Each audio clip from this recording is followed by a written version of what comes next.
Yeah, I've just got a very quick question, kind of a year late, but how come Billy Bush got fired and the man who made the sexist comments went on to become president? You know, I'm a rape victim and I'm all for the Me Too movement, and I'm also for What About Us, which is the seniors who lose their homes, and nobody's talking about that, particularly in Canada. I mean, you know, we have laws in Canada that allow for property theft, fraud, and embezzlement and secret filing, and anybody can stick their damn name on your property and rob you blind, and nobody gives a shit. But I'm just really confused. Billy Bush, what did he do? He went, ha ha, and he laughed at the remarks. Okay, maybe that was considered inappropriate, but my God, there's a hell of a lot worse going on than that. And the man who made the sexist remark goes on to become president. You know, we have such a disparity of what's right and what's wrong. How come Trump can get away with that and Billy Bush gets fired? And as for Scott Baio, you know, some of these women are actually hurting the Me Too movement. I don't know who to believe, but, you know, some of them are really starting to get questionable. You know, it's like they want their 2 minutes of fame. That's not helping.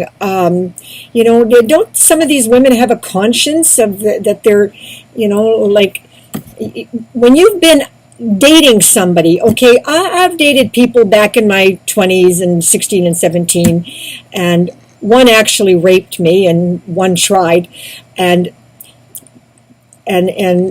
the rest of them, you know, up until my 20s, wasn't an issue.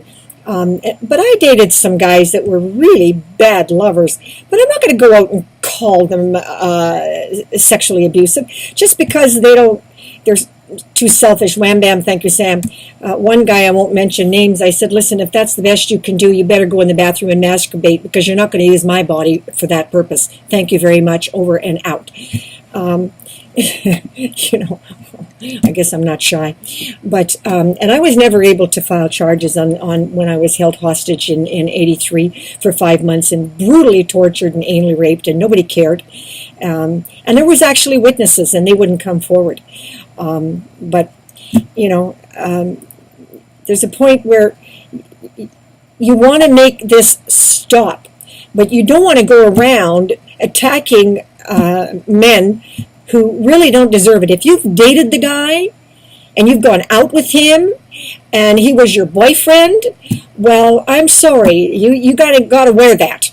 And I certainly would never attack some guy that I dated just because he wasn't the world's best lover, and or even if he seduced me, as long as it was consensual. And I've certainly been seduced and then later thought, I don't think I want to go there again. And I didn't. You know, you make your choices. Anyway, just, I don't know what the hell's going on. It's starting to really aggravate me.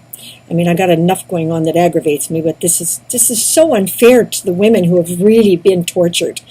Yeah, like, come on. Let's stop hurting the Me Too movement with that nonsense. And I'm going to be wearing purple flowers for the What About Us?